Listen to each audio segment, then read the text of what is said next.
So it's been a long time since I posted a video. I don't have a lot of time to get this one done.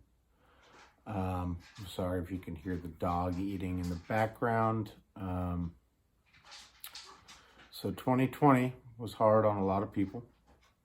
2021 is still being hard on a lot of people.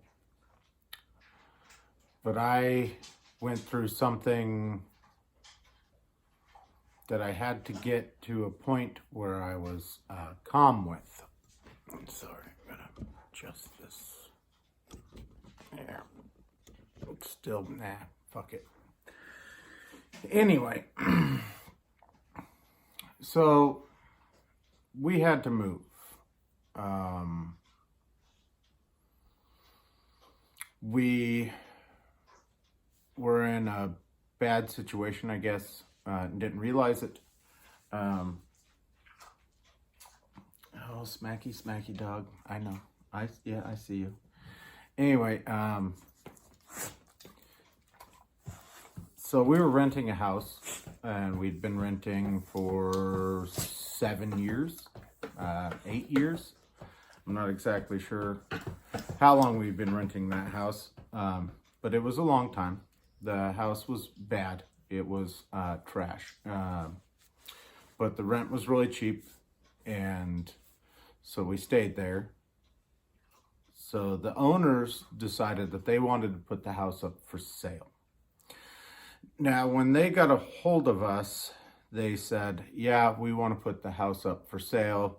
We want you guys to have first go at buying the house. And we were like, oh man, this house is garbage. Who would want to buy this house? So we were talking, my wife and I were talking, and we were like, well, if they fix everything that's wrong, like, I don't see why we wouldn't want to buy this house. And so they had a realtor come in. And the realtor was there maybe 5 minutes, asked me a lot of questions. Is there a crawl space? There's no crawl space, and I kept telling her there's no crawl space. There's no way under the house. I mean, unless you're 2 inches tall, there's no way under the house, and unless you can fit through a vent. X-Files Squeeze episode, that dude could fit under the house, but there's no way a normal person could fit under the house. So she leaves, and we're like, well, what are we gonna do? So we start looking, and this is beginning of 2020. It was after the first lockdown or shutdown, whatever you want to call it, the home imprisonment stage. So we didn't know what we were going to do, and so we were looking for a place to rent, and there was nothing to rent. And then in Oregon, there was like crazy wildfires started hitting shortly after the lockdown or shutdown or whatever you want to call it. So we're like, okay, and then we didn't hear anything back for a couple months. And when we finally heard anything back, it was a text to my wife, and it was, hey, the owners don't want to fix anything. They're going to sell it cash. And we're like, well, where are we going to come up with, that kind of money in cash? That's just ridiculous. So we're like, okay, so we're going to start looking, or look harder. And the wildfires got crazy. I mean, got real crazy.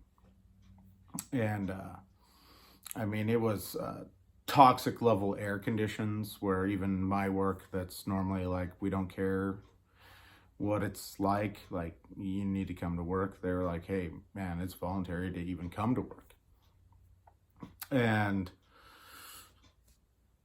so then the gas company calls, and they're like, hey, we need to change the meter.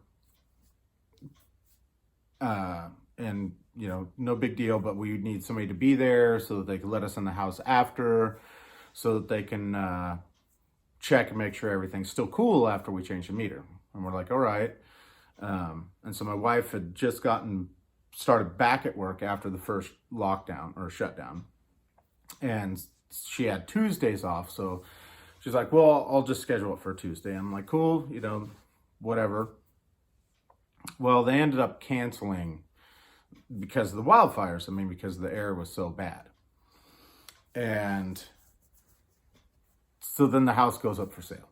And this is all through the summer, beginning of spring, and, all through summer, we're dealing with this. And, and then you got the COVID and everybody's scared and everybody even going to work for me was just like, it felt, the roads are empty all times of the day. It was actually really nice. I mean, I could just set my cruise control to 75 and get behind a semi and just cruise all the way home. I mean, I could just shut my brain off. I didn't have to think about anything. It's just like, I'm going home, and anyway, so the house finally goes up for sale. And then the realtor, there's a bunch more to this. And if you would like a more in-depth telling of it, I can do a more in-depth telling of it. When I originally wanted to throw everybody's names out there, the realtors' names, the homeowners' names, the bro that bought the house name, like everybody's names. We were lied to and eventually harassed, but I'm getting to that. So I don't want to cause a big stink like that. I'm just this video is almost more for me than it is for the people watching it, if anybody actually watches it. So anyway, so the house goes up for sale. And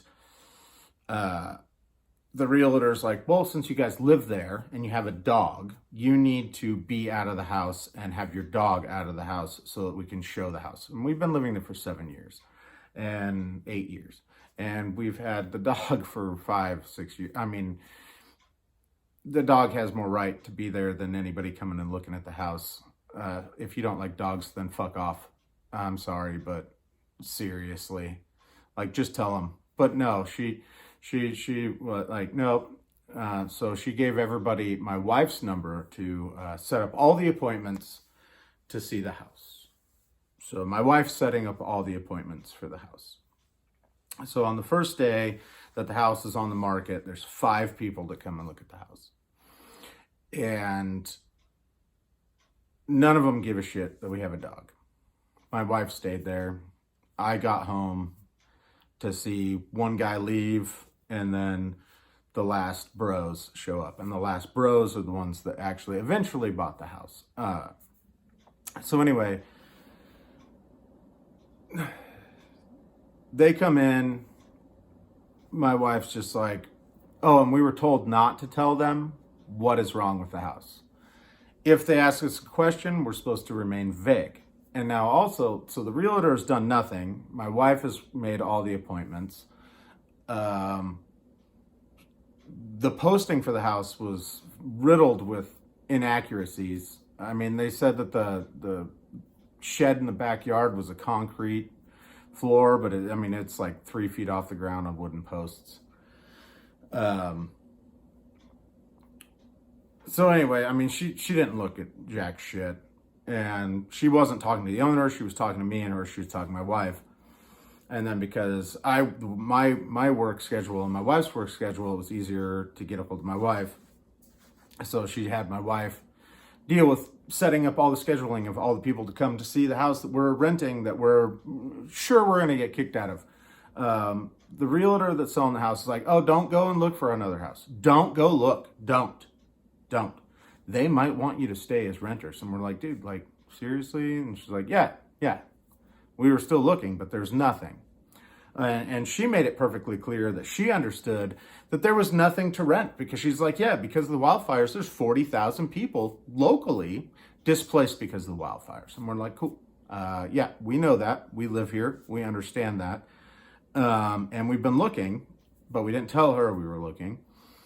And then So anyway, the last bros, they come in, they look at the house, and they're just like, cool, whatever, and they leave. And so we're like, all right, you know, that's the first day. Like, you know, this might take, you know, a week, 2, 3, like, who knows. And that week, the gas company gets back a hold of us, and they're like, hey, we're gonna come change your meter next Tuesday. And so my wife's like, okay, sweet, like, sets up like for next Tuesday, because that was on the Monday that the people came and looked at the house. So on Tuesday, on Tuesday they called my wife and was like, set up an appointment for next Tuesday. And then the bros later, they're like, hey, we put a bid in on the house, and we want to come in and take one more look at the house. And so we set up a time for them to come look at the house, you know, in the afternoon. And they come in, look at the house. Or no, sorry, my timing. So they ended up coming on a Wednesday. It was the Wednesday after the gas company came. So it was the Tuesday the gas company came. Sorry. Like I said, it's been a little while, and I trying to keep everything straight is kind of hard, and I really actually quite literally going through like a mental breakdown at the moment. I didn't have a lot of time to think about everything that was happening, and now it's like all catching up with me, and brains, who needs them? So anyway, so that Tuesday, the gas company guy comes, and my wife texts me at work, and is like, she's trying to explain to me that, oh my God, the gas is super screwed up, and you know, we can't use the heater, and the house is filled with gas, and you know, I took the dog out, and the gas guy is telling me that everything's screwed up, and the hot water heater's messed up, but we can still use the hot water heater, but we can't use the heat. And I'm like, all right, like I don't, you know, like over text, you know, when somebody sends you a big text like that, you're like, I don't really get it. Let's talk when I get home. So I get home, she shows me the paper the dude filled out, and the heater is garbage. And the gas guy was like, man, I'm surprised you haven't burned the house down. And this is into October now. And so it's cold, and now we don't have any heat. And the bros are going to buy the house. And so the house is in the air as far as who's the seller and the buyer. Who needs to fix it? And I got the idea the next day at work, and I text my wife, and I was like, man, they're going to fight over who has to provide us with heat. And sure as shit, they started fighting over who needed to provide us with heat. So we had one electric plug-in heater, and we started using that in the bedroom, and it was okay. But then I get my son every other weekend, and so it was like, well, he's coming, so we need to buy another heater, because there's no heat here. So we go and we buy another plug-in heater for his room, and so that's our heat situation. And then after we do that, like a couple of days after we do that, they're like, hey, you know, the owners of the house, not the buyers, the sellers, they have some plug-in heaters if you want to borrow them. And we're like, nah, dude, we're good now. It's a tiny house. These two little heaters are doing fine. So the bros want to come and look at the house a third time. And when they come to look at the house the third time, my wife straight up, they have their realtor there and them. And my wife's like, straight up, hey, if you buy this house, do you want us to stay as renters? And the dude that was buying the house, he's like, oh yeah, for sure. And as he says that, his realtor jumps in and is like, no, stop. Well, we won't know until after he buys the house what our plans are. Okay, So first of all, fuck you. Just be honest. That's like all we were ever asking this entire time. My wife's been doing all the work selling the house. I mean, if you have $175,000 cash to buy a piece of shit house that the refrigerator is quite literally sinking into the floor, like, you have a plan. That's like cash money, man. Nobody just throws $175,000 at a fucking wall and hopes it sticks. No, that's a lot of money for a working class guy. So I already knew something was fishy. So later, it was right before Thanksgiving. So the dude buys the house, and he wants to talk to us, and we're like, okay, yeah, this is it. This is where we're getting kicked out. And like I said, the entire time we're trying to save money, and we're looking for a place to rent, and there's nothing to rent. I mean, finding a storage unit, oh my God, like, fuck you. If you want a fucking storage unit, dude, you're screwed. Like, there's nowhere to rent. There's nothing to buy. You're totally fucked. Luckily, we just bought a van because we wanted to fix it up and use it for camping and like maybe traveling a little bit. But I mean, you gonna live in a fucking van? No. It was close. So anyway, so he comes and he gives us this sob story about how his girlfriend's pregnant. She already has a kid. You know, he lives on so many acres of land, but the house is tiny. And I'm thinking, dude, if you got $175,000 cash, fucking build a bigger house. No, he wants to fucking move it. Dude, in this house, 970 square feet. 970 square feet. The back bedroom can't even be considered a bedroom because it doesn't have a closet. But they kept posting it as a 3-bedroom house. We're like, the fuck. So anyway, so he gives us this big sob story, and we're both just like, we don't fucking care. And the entire time I'm like, dude, just don't fucking lie to me. And he's like, oh, no. You know, like, this is it. Like, this is the deal, man. This is the deal. And we're like, dude, there's nowhere to go.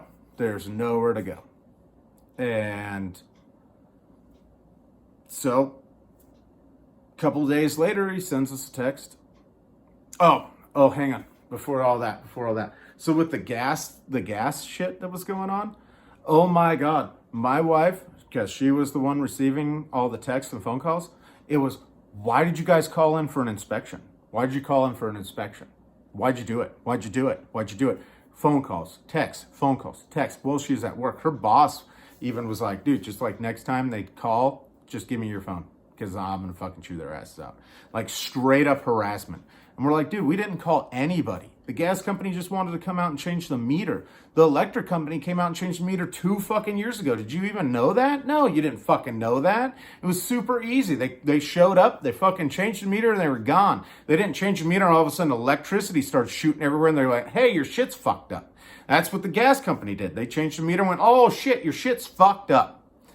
So they never fixed the heat either. So we were dealing with that. So anyway, so after he talks to us, gives us this fucking sob story, I'm getting a little heated. I'm trying not to. I'm really trying not to. He's like, I need you to move out. We're like, cool, whatever. We already saw that coming. So we're still looking. And we told him, like, there's nowhere to go. There's nowhere to go. We can't even find a storage unit.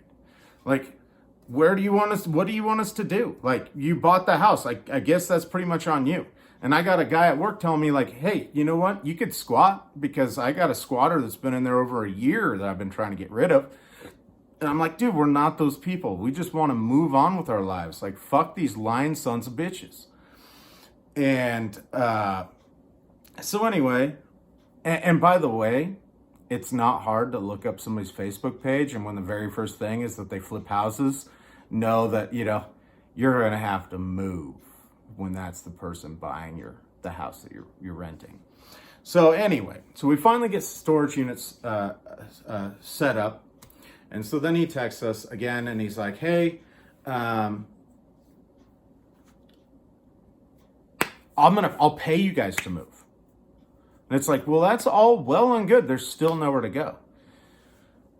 Thankfully for us in the situation that we were in, my in-laws have a studio apartment. That's where I'm in right now. That's where I've been living. Everything else is like, we pretty much brought up our clothes, and we're just living in this little tiny studio apartment. But it's nice. It's actually way nicer than the house we were in. But we had a place to go. So he's like, I'll pay you to move if you can do it in 30 days. Well, we're already scrambling to try to find a place. We're packing stuff up. The day that he told us that he wanted us to move was actually the second shutdown in Oregon. My wife lost her job for a second time, laid off. Just now got her job back. Because, it's all good. So now we have 3 storage units with all of our stuff in it. We're living in this studio apartment. But anyway, so he's like, yeah, I'll pay you if you can move out in 30 days. This is right before Thanksgiving. So we're like, okay, well, we need that money, and we really don't have any other option. So we packed and moved. And my wife had a couple of rough days, and she texted me at work and was like, I'm just spiraling in depression, and I can't do anything. I'm having a hard time even just packing stuff up. I'm like, don't worry about it. Just go lay down, watch a show.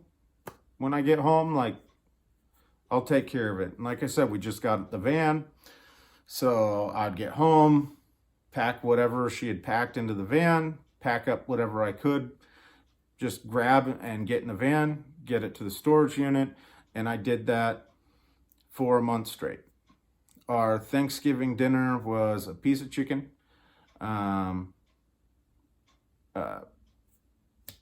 fake mashed potatoes, a box of stovetop, sitting in lawn chairs, and a house that was completely ripped apart. Going into Christmas, we had to be out by the 21st of December. So going into Christmas, even trying to think of what to buy somebody for Christmas when you're going through that, you don't. And there's probably a lot of people that I missed, but I really don't care. So we finally got everything moved. We got moved up here to the apartment.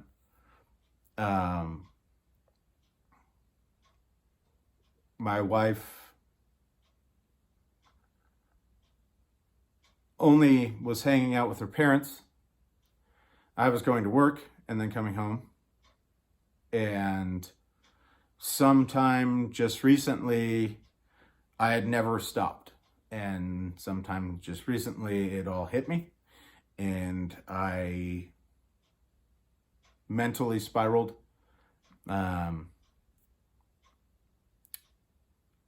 During the moving, me and my wife, we argued. It's stressful. We argued, but we also laughed and we joked around, and it was good. It was bad. It was rough, and we made it through it together. But with her not working and having the time to think about what was happening, she was able to deal with it as it was happening. We've been working overtime for over a year, and then all of that. So, at some point I hurt my hand. Don't know how. I don't know if it was at work. I don't know if it was moving. We spent over a month without heat. But anyway, it all caught up to me. I'm tired now. I'm really tired now. And I hurt. Emotionally, physically, mentally. And I've always been one that's like, mental health, you deal with that, it's not hard, just keep your slate clean. You got people you can talk to. When everything all of a sudden just hits you, it doesn't matter who you can talk to. I do have really good support group even my work has been like, hey, you know, like, you need time off, take it. Like, we know we're busy, but like, you're never like this. And I'm like, no, I'm never like this. Like, this is, things got out of control. You know, it was all the lying too, and the harassments, and, you know, and just, I don't know. We were late on rent one time in the 7 or 8 years, and it was by a day. And then when the whole gas thing, to be like, we were trying to sabotage the sale of the house, and all we were doing was asking if we needed to move, and everybody kept telling us no. Don't even look. Don't even look. We know that 40,000 people have been displaced because of wildfires, but don't even look for a place, because, you know, they might want you to stay here. I mean, my wife did the job of the realtor selling the house. I feel like a whiner. I really do. I know that I have not had the worst 2020 and not the worst beginning to 2021. Some people have had it way better. Some people have had it way worse. And there's a lot of people that are out there that are in a lot worse situations than I'm in. But now we're saving money and we're looking to buy a house. And it would probably take 10 years saving money to be able to afford a house in this economy. My wages do not go up. My wife's wages do not go up. But everything else goes up exponentially.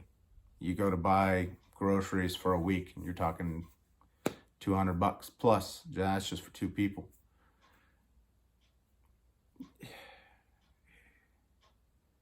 It's so ridiculously hard.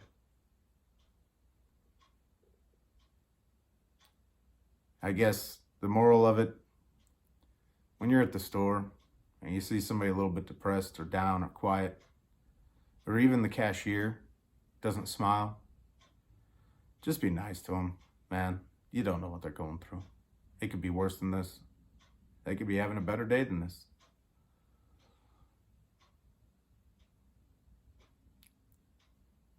I don't know, man. It was rough. I don't know if I'll post this video. Maybe it's just rough draft. Maybe it's the whole thing.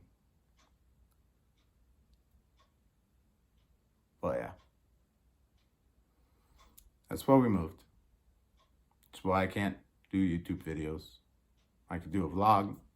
If you'd like a vlog, I'll just talk about my day. It's not exciting. I just work, come home, try to relax, and I can't. But don't worry about me. I'm okay.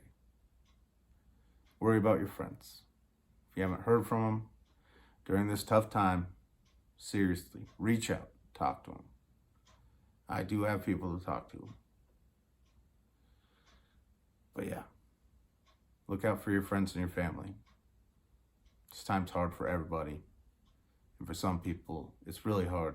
For some people, it's mediocre like me. And for other people, they're living their best days. So even them, talk to them too. Well, that's it.